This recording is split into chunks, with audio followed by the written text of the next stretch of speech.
Buenas noches. Personalmente, sostendremos una conversación súper interesante con el doctor Julio Curi esta noche. Vamos a intercambiar de los temas que están en el día a día, la política dominicana. Vamos a hablar de la ley de partido, vamos a hablar lo que es trascendental, Odebrecht, y de sus imputados. El doctor Julio Curi, con él siempre hemos habituado a tocar temas de suma importancia. En apenas segundos con el doctor Curi.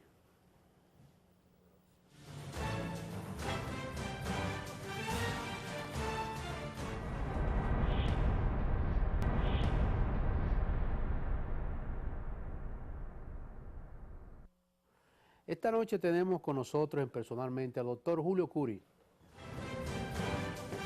Acecha como me lo compré ahora.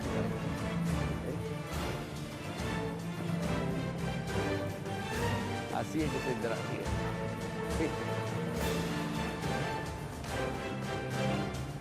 Doctor Julio Curi, perdido. Anex. Qué placer. Doctor, agradecido que esté con nosotros. Sabemos los cúmulos de trabajo que usted tiene en sus oficinas Pero no está ahora. y venir, no porque usted a veces dura hasta las 12 de la noche leyendo. Y agradecido, Julio, que estés aquí con nosotros. No, hombre, yo complacido de estar contigo, Mayor Anex. Julio, todas estas cosas que los abogados, los expertos en la materia, contradiciéndose con el asunto de Odebrecht y de nuevo el Ministerio Público viene con cosas diferentes, obviamente con imputados que han estado siempre en el expediente, pero ahora hubo reducciones de gente que estaban ahí. Obviamente se sumó uno más, que fue el señor Jesús Vázquez. ¿Cuáles son las contradicciones, los contrastes que hay aquí y lo positivo de este evento? Lo positivo y los contrastes. A ver, Mayor Anex, fíjate, el Ministerio Público tenía un año realizando una investigación en torno a estos sobornos que la empresa Odebrecht admitió, no porque quiso, sino porque no podía hacer otra cosa. Recuérdate que el origen de esto es el acuerdo de lenidad que suscribe en Estados Unidos en diciembre del año 2016, con las autoridades de ese país y con las autoridades de Brasil y Suiza, que habían advertido el modus operandi de una empresa que hizo del soborno su leitmotiv. Y sobre la base de la corrupción, llegó a convertirse en el monstruo que fue y que sigue siendo. Entonces, esta empresa en el país, a diferencia de otros de Latinoamérica, digamos, estuvo presidida por un sinvergüenza que, para colmo, fue permeado por uno de los imputados. Y eso fue lo que forzó al Ministerio Público a prescindir de él para ofertarlo como testigo de cargo. Hasta ahí llega la corrupción de este psicofante llamado Marco Vasconcelos Cruz. Créemelo, fue permeado por uno de los imputados para venir a desdecir todo lo que declaró en su oportunidad en Brasil. La investigación, digamos, es un trabajo ingente, fue un sacrificio. Yo tengo mis reservas con respecto a una serie de puntos y de encartados que, a mi modo de ver, debieron unos haber sido excluidos y otros incluidos.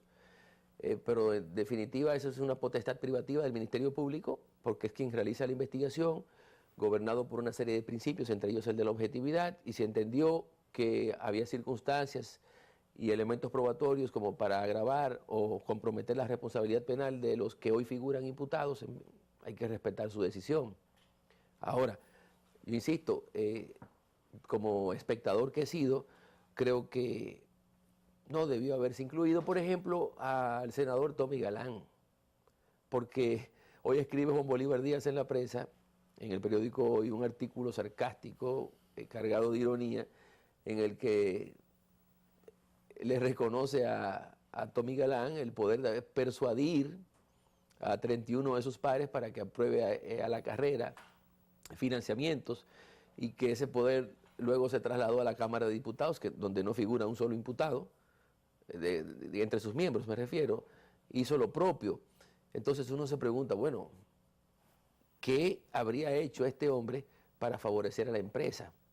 En la acusación, se habla de que él diligenciaba la celeridad de los préstamos, pero bueno, él pertenece a un colegiado y un colegiado supone la mayoría absoluta para aprobar cualquier préstamo, a veces agravada, es decir, una mayoría calificada, aunque no es el caso de los préstamos ni de los contratos de obra. Entonces, si él formó parte de un esquema, debió haber sido en connivencia con otros con los que pudo haber hecho mayoría, pero no tenía él tanto poder. Pero él por cuenta aislada o solitaria no podía comprometerse a nada con la empresa, porque no tenía el poder de decidir por un órgano colegiado. Entonces ahora hay imputados que sí están cargando pesado porque todos los medios y elementos de prueba que el Ministerio Público ha aportado, incluidos muchos testigos, comprometen seriamente la responsabilidad penal de ellos. Yo me refiero a Víctor Díaz Rúa, el inefable exministro de Obras Públicas, al señor Ángel Rondón, aunque él también tendrá su defensa, porque él fue, digamos, una especie de lobista, y si él puede probar que él no fue la persona que pagó sobornos, él tendrá una defensa tal vez exitosa. ¿Tú consideras que en este momento, ahora para la próxima, ellos pueden salir airosos? No, a ver, yo te explicaba que por ejemplo, el soborno es definido como la prestación por parte de un funcionario o empleado público de una función que no está sujeta a remuneración a cambio de una dádiva, promesa, dinero. Entonces, indudablemente que es el funcionario público el que puede incurrir en ese tipo, porque ni tú ni yo, que no somos funcionarios públicos, no se nos puede sobornar para que hagamos una gestión o diligencia oficial, porque nosotros no somos, no estamos investidos de ese poder, ni por haber sido electos para cargos públicos, ni haber sido designados por el presidente de la República. Entonces, en el caso de Víctor Díaz Rúa, obran muchos elementos de prueba como para retener su responsabilidad penal. De eso no cabe ninguna duda. Además, es tan infantil, tan torpe, que él mismo se encargaba de airear su fortuna sin acta de nacimiento. Llegó incluso a decirse que él celebró una fiesta en el Cigar Club de la 27 de febrero para pavonearse de haber alcanzado una X cantidad de dinero. Digo, se trata de un rumor público, pero corrió de tal manera que se hizo una especie muy, muy socorrida entre la gente que hace opinión pública. Y si tú te lees la acusación, verás cómo el esquema, el entramado societario que él empleó para encubrir el producto de esos sobornos, claro, estamos hablando de una acusación que todavía no ha sido aprobada en la jurisdicción de fondo y por tanto no podemos aseverar que ocurrió así, y todo tiene que ser en el escenario hipotético, por lo que hay que hablar de alegadamente, presuntamente, supuestamente. Pero lo cierto es que él no declaró el grueso de su patrimonio en las declaraciones juradas de patrimonio que tenía que prestar tanto al momento de asumir el cargo como de abandonarlo, o cada 4 años. Fue mucho menos lo que él alegó tener que lo que el Ministerio Público le está probando. Obviamente, eso no es soborno, eso es enriquecimiento ilícito en virtud de la ley de declaración jurada de bienes. Soborno tendrá que ser probado sobre las transferencias que habría recibido de Odebrecht a cargo de su yerno, que no fue encartado, sino utilizado como testigo de cargo. Fíjate bien quién, su yerno, una serie de empleados brasileños de la multinacional que habrán de declarar. No. Bueno, ahí están ofertados con la pretensión probatoria. Por eso digo que la situación de él es bastante compleja. Y a decir verdad, yo creo que la sociedad dominicana se tiene que regodear, se tiene que mostrar satisfecha, porque no es posible, Mayobanex, que el patrimonio público siga siendo esquilmado por gente desaprensiva que entiende que que es un botín o una cantera de lucro fácil, y que el hecho de ser designados para una función pública le constituye una especie de autorización o permiso para llenarse las faltriqueras con el dinero que nosotros aportamos a través del pago de los impuestos. Tú pagas impuestos aquí, yo pago impuestos. Entonces ese dinero es el que es sustraído para beneficio de los pocos privilegiados que pueden ser señalados por decreto para desempeñar funciones públicas. Y ese dinero está destinado para satisfacer necesidades perentorias de los dejados de la mano de Dios, para generarle progreso, empleos a la población, desarrollo, infraestructura vial, y no para lo que ha sido concebido a lo largo de los años. Entonces, yo hasta me recuerdo con risa como el señor Abel Rodríguez del Orbe, me resisto a llamarle colega por razones personales, cuando asumió su defensa en la medida de coerción, cuando se conoció o no, dijo que la corrupción existía desde los tiempos del ilicio. O sea, en lugar de ir a rebatir los elementos de prueba que obraban para y no justificarla. Lo que justifica es la corrupción. Entonces, así no se puede alcanzar el desarrollo. Por eso nos ha sido tan difícil levar las anclas que nos mantienen enclavados en el atraso. Gran parte de la población, Julio, se resiste y no considera que fue lo más justo del procurador excluir y buscar a otro imputado. Excluir de los 14, creo que fueron 8. No está de acuerdo. No, la sociedad. Parte de la población. Sí, lo que sucede es, Mayobanex, que el Ministerio Público no puede presentar acusación contra personas respecto de las cuales no está en capacidad de poder probar que son autores o cómplices de un hecho punible. Entonces, el artículo 281 del Código Procesal Penal establece lo siguiente: el Ministerio Público puede disponer el archivo de un caso mediante dictamen motivado cuando, numeral 1, no existen suficientes elementos para verificar la ocurrencia del hecho. 4, cuando los elementos de prueba resulten insuficientes para fundamentar la acusación y no exista razonablemente la posibilidad de incorporar nuevos. Entonces, el Ministerio Público sabe que hubo legisladores que aceptaron dinero de Odebrecht para utilizar un término coloquial, para cabildear los intereses en juego de Odebrecht en el Congreso, pero no tenía suficientes elementos de prueba para encartarlos. Entonces, de haberlo hecho por el hecho de complacer el morbo colectivo, lo que hubiese aparejado es una decepción al momento de que el juez de la instrucción se retirase a deliberar respecto de la admisibilidad. Es decir, que no quiso cometer el mismo error que cometió la primera vez. No, es que no se ha cometido todavía error. No, el Ministerio Público. No se ha cometido de los imputados que llevó la primera vez y ahora se da cuenta que no hubo necesidad. Ah, claro. Esa es una cuestión que ha dado lugar a encendidos debates a lo largo de los años. De hecho, en otras latitudes, cuando se solicita la imposición de una medida de coerción, cual que fuese, porque todas son gravosas, porque te coartan, restringen tu libertad ambulatoria, en muchos países se ha establecido una penalidad con cargo al Estado, porque tú sufres las consecuencias, primero, del descrédito que supone considerarte con probabilidad autor de un hecho punible, y segundo, privarte de tu libertad. Entonces eso tiene que traer consigo alguna consecuencia en contra del Estado para que sea en lo adelante más cuidadoso y diligencia o lleve a cabo su labor investigativa con más esmero para no pedir de forma deportiva la imposición de cualquier medida de coerción que atente contra la dignidad de la persona. Entonces, entre nosotros todavía es objeto de discusión si procede o no demandar en daños y perjuicios o en responsabilidad patrimonial al Estado cuando estas cosas suceden. ¿A ti te pueden resarcir? Eso es lo que te estoy diciendo. Sí, hubo no hace mucho tiempo una decisión del Tribunal Superior Administrativo que terminó siendo anulada por el Tribunal Constitucional, en la que en un caso idéntico al que estamos hablando, condenó al Estado Dominicano a pagarle una indemnización a una persona que fue privada injustamente de su libertad porque luego ni siquiera se presentó contra él la acusación. Que es lo que ha sucedido aquí, digamos el caso de Temístocles Montaz, expuesto al escarnio a tal punto de que fue destituido como ministro de Industria y Comercio.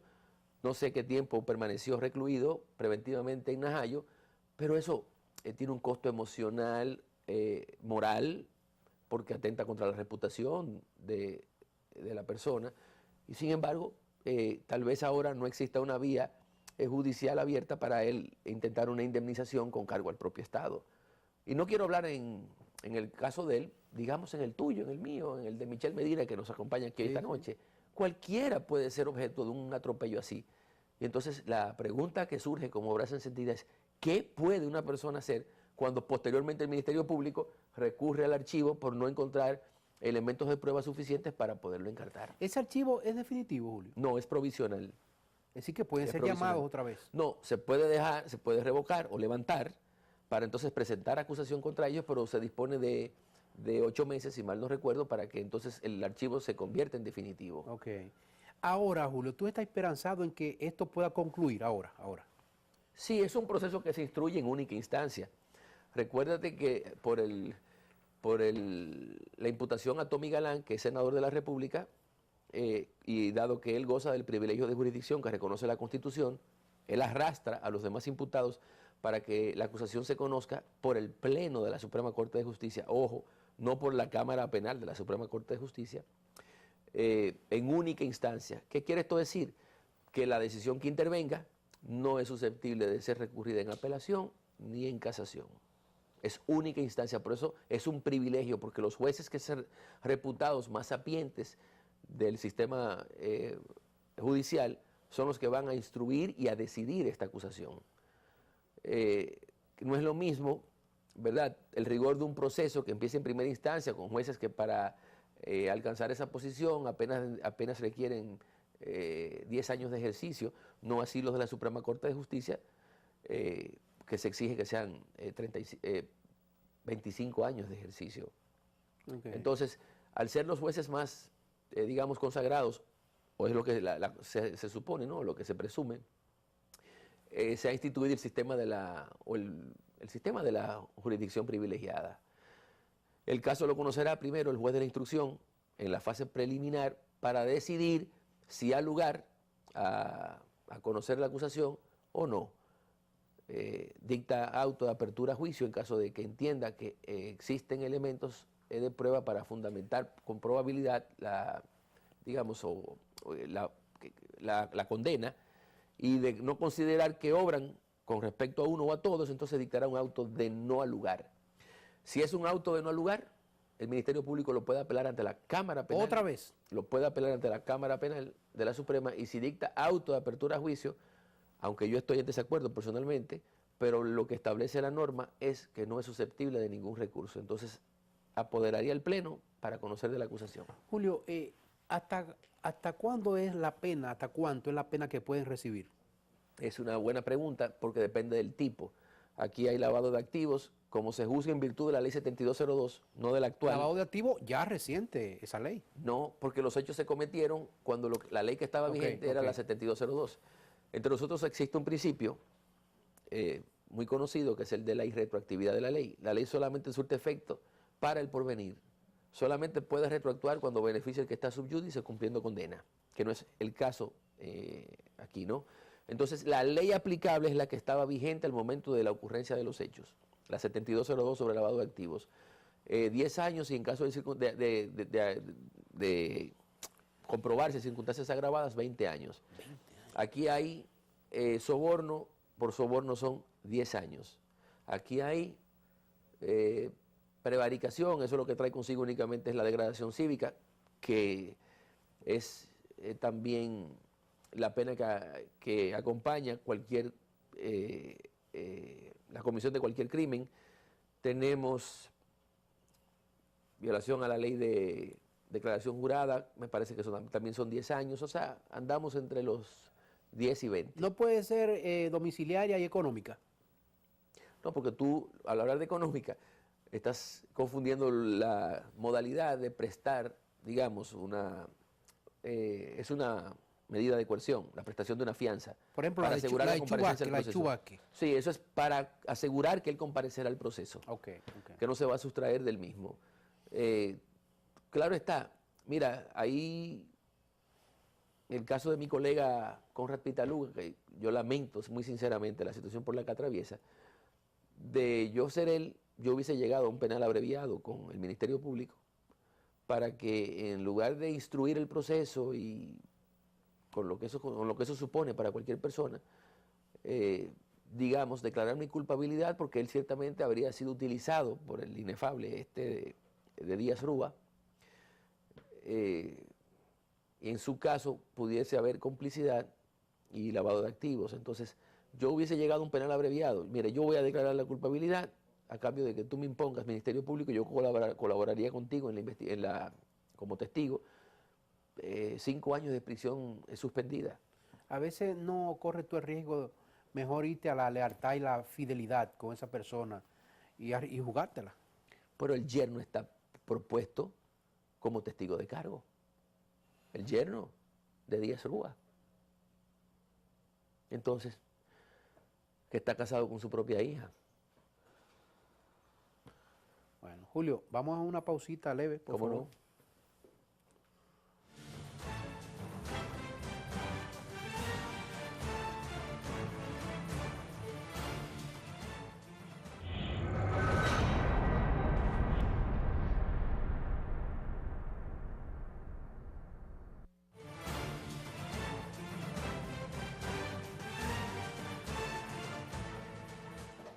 Conversando con el doctor Julio Curi. Julio, las primarias abiertas, ¿qué es lo que ha pasado de ayer para acá?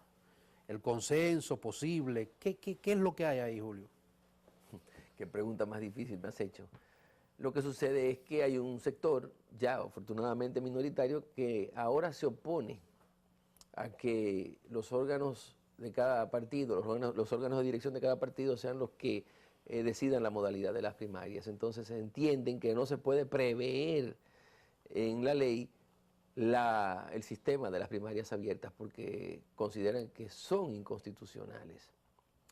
Y nada es más risible que esa especie, que esa tesis. En muchas oportunidades, incluso en este mismo programa, yo he explicado con lujo de pormenores que la Constitución establece el derecho de participación en los procesos políticos a favor de los ciudadanos, no de los militantes políticos. De hecho, mi tesis es que el único sistema de escogencia de los candidatos a posiciones públicas que se aviene, que concuerda con la Carta Sustantiva nuestra, es el sistema de las primarias abiertas, porque el de las primarias cerradas no hace otra cosa que reconocerle ese derecho al militante. Entonces, uno se pregunta, ¿la Constitución sigue siendo entre nosotros un pedazo de papel?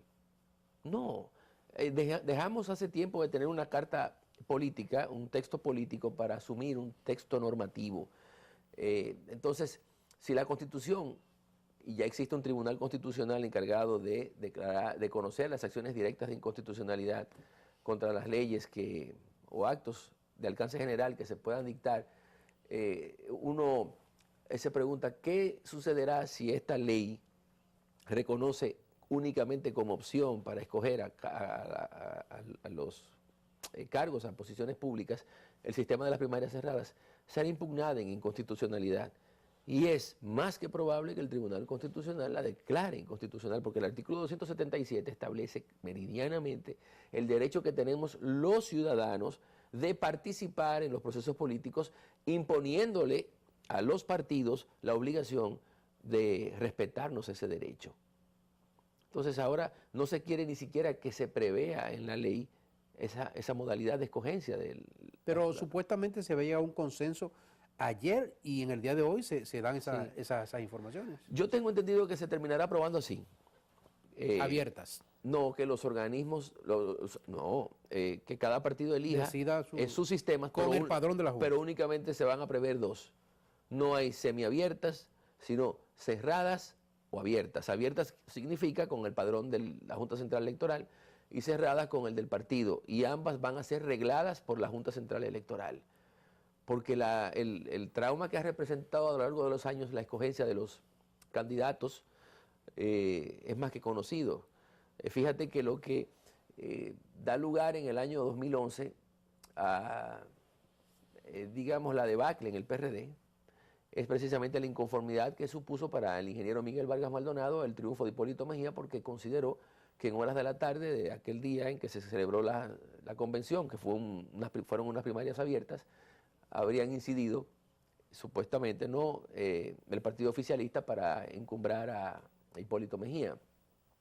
Entonces, en aquella oportunidad, a diferencia de lo que ahora se propone en la ley, quien dirigió o tuteló aquel proceso fueron las propias autoridades, era Manuel Esquea, Milagros Ortiz, era una comisión, ¿no? Ahora es la Junta Central Electoral, que es un órgano constitucional, de manera que no se puede alegar parcialidad, malquerencias, ojerizas, como para descartar el resultado que emerja de un proceso reglado por ellos. ¿Puede el Tribunal Constitucional, Julio Curi, determinar la situación de la reelección? Sí puede. En Sí estos puede. momentos. Sí puede. Bueno, depende, porque fíjate, no existe una norma que sea inconstitucional. Entonces lo que yo he visto, porque ni siquiera he leído esas instancias, es que un grupo, no sé si son más de uno, ha accionado en inconstitucionalidad el artículo transitorio, el 20º transitorio, que es el que le prohíbe al jefe de Estado actual optar por la repostulación en el año 2020. Yo tengo mi tesis. De hecho, el que hace memoria recordará que cuando Leonel Fernández se dirigió al país en el año 2012 u 11 para anunciar que no iba a aspirar en el torneo electoral del año siguiente, del 2012, lo hizo a regañadientes porque entendía que la Constitución no se lo prohibía. Recuérdate que él venía de una Constitución que preveía la reelección sucesiva, como la actual. Pero luego en el 2010, cuando se proclama el nuevo texto, se habla de un solo periodo. Y él alegaba que esa Constitución, la del 2010, entró en vigor durante su último periodo y por tanto él tenía derecho a optar por un tercer periodo consecutivo, pero que no lo iba a hacer para no generar problemas en su propio partido y en la comunidad. Ahora resulta lo mismo. El Danilo Medina fue electo presidente en virtud de la Constitución del 2010, que no preveía reelección sucesiva. En el curso de ese primer periodo de él, se modifica la ley sustantiva y se establece el sistema de la reelección sucesiva o la repostulación sucesiva. Él opta en el 2016 por la repostulación y gana. Y entonces se le enclava un transitorio para prohibirle que él opte en el 2020. Ahora, si nosotros asumimos ese principio al que yo me refería, el de la irretroactividad, tenemos que convenir que el 20º transitorio colide de frente con ese artículo permanente que es el 111 de la Constitución que establece la irretroactividad de la ley. Porque lo que se hizo con el 20º fue, digamos, desconocer una situación jurídica que se había creado al amparo de la Constitución del 2010, que era la escogencia de Danilo Medina sin posibilidad de repostulación. Si ese texto se modifica en el curso de ese periodo, se supone entonces que ese periodo no se contabiliza para los dos sucesivos a que él tenía derecho. Okay. Porque la ley no puede volver atrás y desconocer o alterar una situación jurídica que ya se configuró de conformidad con una ley anterior, que es la Constitución del 2010. Por eso yo le pedí a la teleaudiencia que hiciese memoria de aquella locución que le dirigió al país Leonel Fernández, porque él sostuvo esa tesis y muchos abogados, incluyendo uno que está en el Tribunal Constitucional, que es nada menos que Yotin Curi hijo, defendió ardorosamente la tesis de que el presidente Fernández podía optar por el periodo 2012-16 en razón de que la Constitución, la modificación constitucional del 2010, no afectaba su derecho a optar porque suponer que sí podía era atribuirle efecto retroactivo.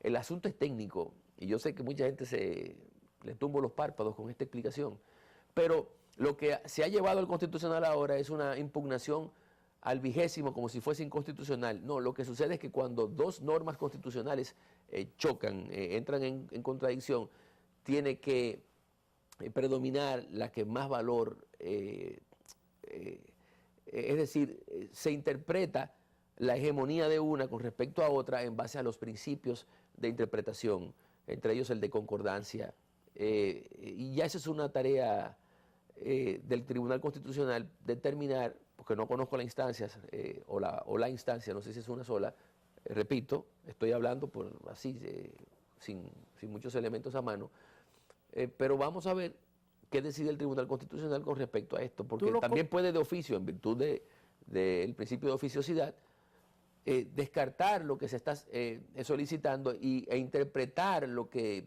los accionantes han pretendido para entonces determinar si el presidente Medina pudiera ser candidato en el 2020. ¿Tú consideras discriminatorio que no dejen participar al presidente? No, a mí me parece que atentatorio a un principio cardinal del que depende la seguridad jurídica, que es el de la irretroactividad.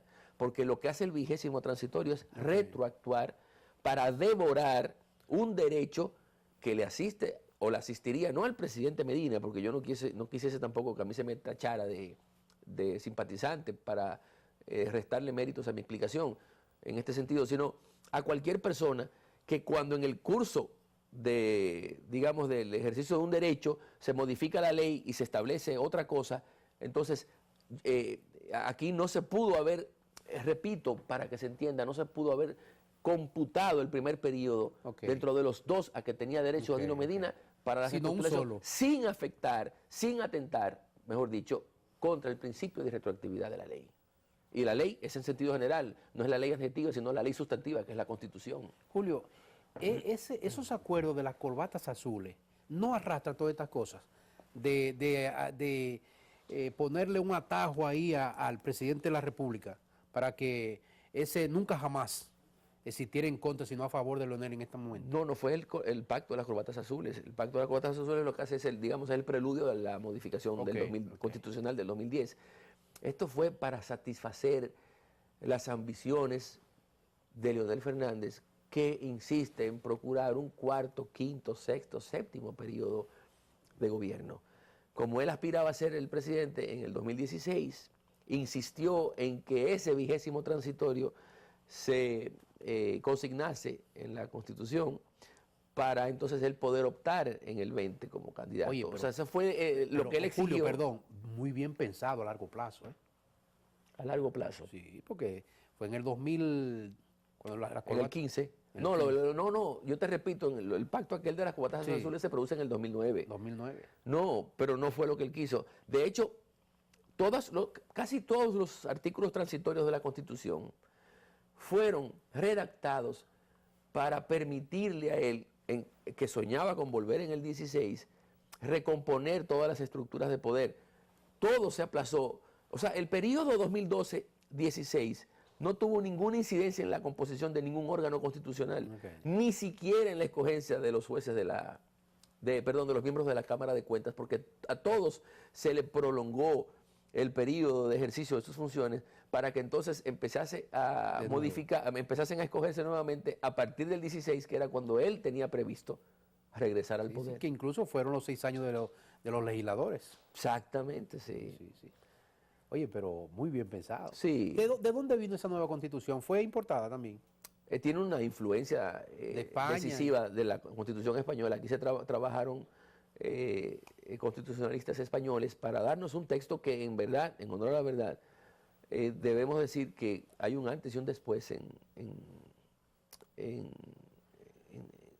todos los ámbitos del país, pero sobre todo en la administración de justicia, y porque se reconocen los derechos ya con categoría de fundamentales, muy importantes las garantías del debido proceso. La Constitución pasa de ser, como decía hace un momento, un texto referencial o político para ser un texto normativo. Se instituye un tribunal constitucional que era indispensable. Se debatía entre si debió haber sido una sala de la Suprema Corte o un tribunal constitucional por aquello del choque de trenes, pero hubiese sido de una u otra cosa o de una u otra forma siempre iba a producirse ese choque, porque entre la misma Suprema Corte de Justicia ni siquiera hay un criterio homogéneo en torno a muchas cosas. Los jueces tienen criterios dispares sobre esto y lo otro, pero en definitiva fue una gran conquista, y aunque esos transitorios no tienen, a mi modo de ver, ningún valor.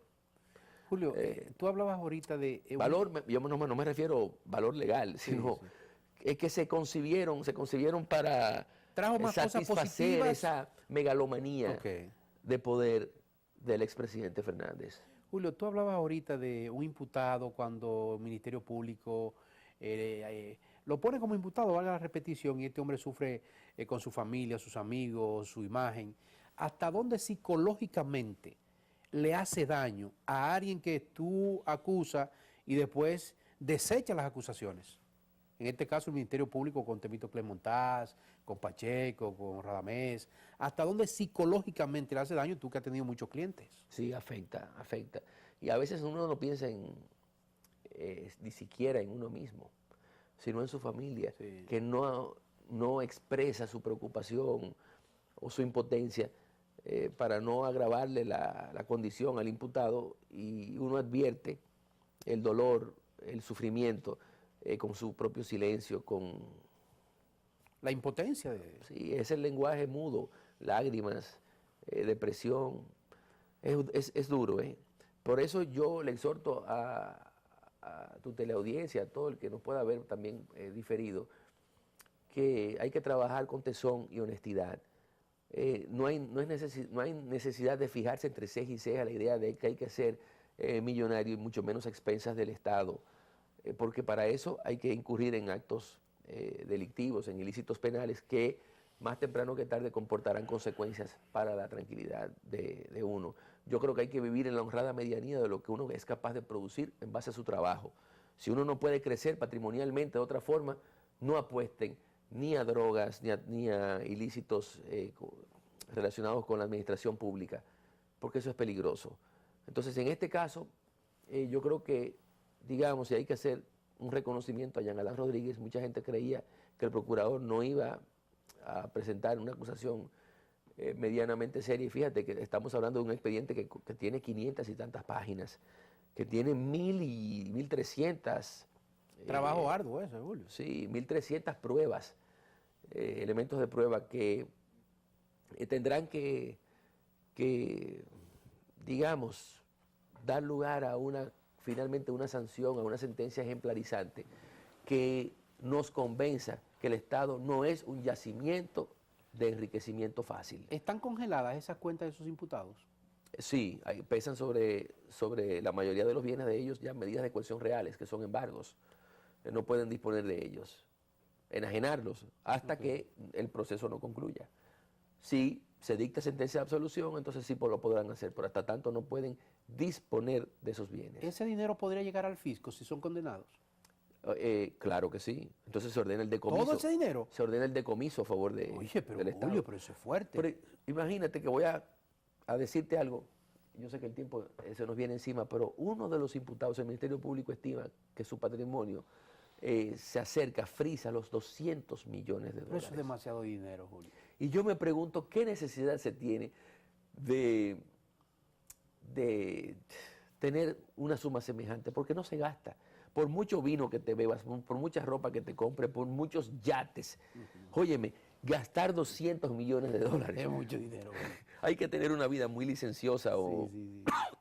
Y darlos. o padecer de ludopatía y perderlo en un casino o en drogas, qué sé yo, pero 200 millones de dólares es una fortuna respetable hasta en los Emiratos Árabes. Sí. ¿Tú qué sabes de eso, de los Emiratos? Así es. Julio, placer tenerte. Gracias, Mayor, por la invitación. Al doctor Julio Curi, dando cátedra. Buenas noches.